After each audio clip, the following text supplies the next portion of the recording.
Hello friends, இந்த வீடியோவில் என்ன பார்க்க போகிறோம் அப்படின்னா, இப்போ வந்து பார்த்திங்கன்னா இன்றைக்கி நடந்த ஒரு அதிர்ச்சி சம்பவத்தை வந்து பார்க்க போகிறோம். இப்போ வந்து பார்த்தீங்கன்னா பேங்க்கில் பணம் போட்டுப்பாங்க, ஆனால் இறந்து போயிடுவாங்க.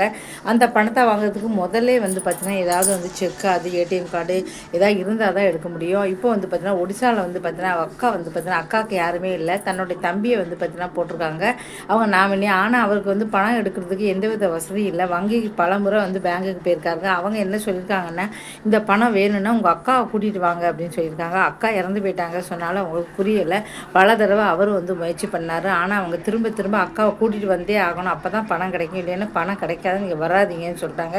இதனால் கடுப்பான அவர், நான் இப்போ அக்கா இறந்துட்டாங்கன்னா கேட்க மாட்டீங்களா அப்படின்னு சொல்லிட்டு நேராக வந்து சுடுகாட்டுக்கே போயிட்டார்.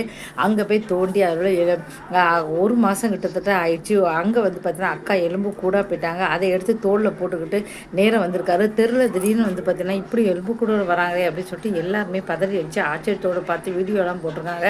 அப்போ தான் நேராக வந்து பேங்க்குள்ளே வந்திருக்காரு. பேங்க்குள்ளே இப்படி வரதை பார்த்துட்டு எல்லாருமே பதறி அடிச்சிருக்காங்க. உடனே அவர் போய் சொல்லியிருக்காரு, அக்கா இறந்துட்டாங்க, இந்த உட்காங்க, நீங்கள் கேட்டிங்களா, அதுக்காக தான் நான் வந்து அவங்க கூட்டிகிட்டு வந்திருக்கேன், அக்காவை கூட்டிகிட்டு வானா எப்படி கூப்பிட்டு வந்தோம், அக்காவை கூட கூட்டு, இவங்க தான் எங்கள் அக்கான்னு சொல்கிறேன். இதே கேட்டவர் அதிர்ச்சி ஆகிருக்காரு.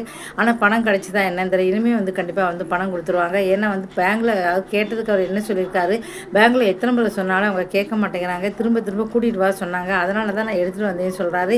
எப்போவுமே பொறுமைக்கு ஒரு எல்லை உண்டு சொல்லுவாங்க. அதை மாதிரி இவர் வந்து இப்போ இப்படி பண்ணினார். என்றைக்குமே நம்ம உயிரோடு இருக்கும்போது ஏடிஎம் கார்டு எடுத்துக்கோங்க, கூகுள் பே எதாவது போட்டு ஏதாவது ஒரு முறையில் வந்து பார்த்தீங்கன்னா பணத்தை எடுக்கிறதுக்கு வந்து வாய்ப்பு வச்சுருங்க. அப்படி இல்லை அப்படின்னா நிறைய செக்கு வச்சுருப்பாங்க, செக்கிலையாவது வந்து கையெழுத்து வாங்கி வச்சுருக்கணும்.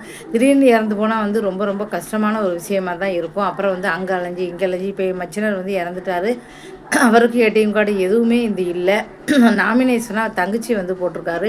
சில இடத்துல தங்கச்சியை வந்து போடலை. இப்போ வந்து அந்த ஆஃபீஸ் இந்த ஆஃபீஸ்னு அலைஞ்சி தலைஞ்சி வீட்டுக்காரர் தான் அலைஞ்சு ஒவ்வொரு பணமாக கொஞ்சம் கொஞ்சமாக வாங்கி கொடுக்குறாரு.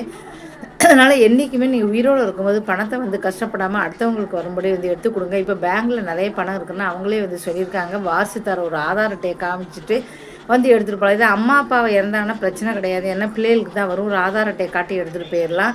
அதே மாதிரி கணவன் இருந்தாலும் மனைவிக்கு கவலையில், மனைவி இருந்தாலும் கணவனுக்கு கவலையில் ஆதார் அட்டையை காட்டி வாங்கிட்டு போயிடலாம். ஆனால் இந்த மாதிரி அண்ணன் தம்பி அப்படின்னா ரொம்ப கஷ்டம். ஏன்னா அவங்களுக்கு வாரிசு போன்ற முசையில் தங்கச்சி போட்டிருக்காங்க, அண்ணன் போட்டிருக்காங்க தான் பெரிய பிரச்சனை வரும். ரொம்ப ஜாக்கிரதையாக வந்து இருங்க. இதுக்கடுத்து இன்னொரு செய்தி என்ன பார்க்க போகிறோம்னா, இன்ஸ்டாகிராமில் ரொம்ப பிரபலமானவங்க தான். அவங்க வந்து பார்த்தீங்கன்னா நங்கலூரில் பெரிய ஜவுளி கடை வச்சுருக்காங்க.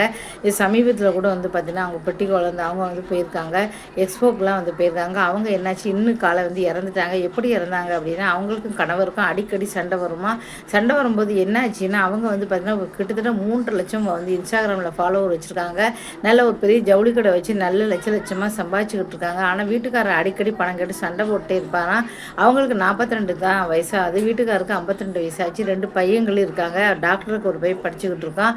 இப்படி இருக்கும்போது வந்து பார்த்தீங்கன்னா வழக்கம் போல் இன்றைக்கி காலையில் வந்து பயங்கரமாக சண்டை வந்திருக்கு. ஆனால் அவருக்கு வந்து பொறாமல் நிறைய வந்து பணம் லட்சமாக வச்சு கூட எனக்கு நீ தரமாட்டேங்கிறீங்களா, இதுக்கு இனிமேல் எப்படி சம்பாதிப்பேன் பார்ப்போம்னு சொல்லிட்டு அவங்க உயிரை எடுத்துட்டாங்க. எடுத்துகிட்டு எங்கே போலீஸில் மாட்டிடுவோம் பயந்து போய் அவரும் வந்து பார்த்தா தன்னோட உயிரை வந்து மாற்றிக்கிட்டாரு. இப்போ வந்து சோசியல் மீடியா மூலமாக வந்து பார்த்தா நிறைய பெண்கள் வந்து பார்த்தீங்கன்னா நம்மளாலே முடியும் அப்படின்னு சொல்லி சாதிக்க முடியும்னு சொல்லிட்டு நிறைய கடை வச்சு அப்படி வச்சு இப்படி வச்சு சொல்லிட்டு நிறைய சம்பாதிக்கிறாங்க. இதனால் வந்து பார்த்தா சில ஆண்கள் வந்து பார்த்திங்கன்னா கூடவே இருந்து இப்போ அவங்களும் கணவன் மனைவி இப்படி 2 பேரும் தானே அனுபவிக்க போகிறாங்க அந்த பணத்தை. ஆனால் அவங்க யோசிக்கிறதில்ல, தவறான முறையில் வைக்கிறதுக்காக யோசிக்கிறாங்க. நிறைய பேர் வந்து சந்தேகப்பட்டு டைவர்ஸ் பண்ணிட்டு போகிறாங்க. லட்சமாக சம்பாதிக்கிறேன், எனக்கு பணத்தை கொடு அப்படின்னு சொல்லி நிறைய பேர் கேட்டு இப்போ வந்து சண்டை போடுறாங்க. சண்டை போடுறது மட்டும் இல்லாமல் நிறைய பேர் டைவர்ஸ் வாங்கிட்டு போகிறாங்க. சோசியல் மீடியா மூலமாக பெண்கள் நிறைய நிரூபிச்சிருக்காங்க கடை வச்சு. இப்போ வந்து சும்மா வீட்டில் உட்காந்த பெண்கள்லாம் சோசியல் மீடியா மூலமாக நிறைய பணம் வந்து இன்றைக்கி வந்து லட்சாதிபதி ஆகியிருக்காங்க.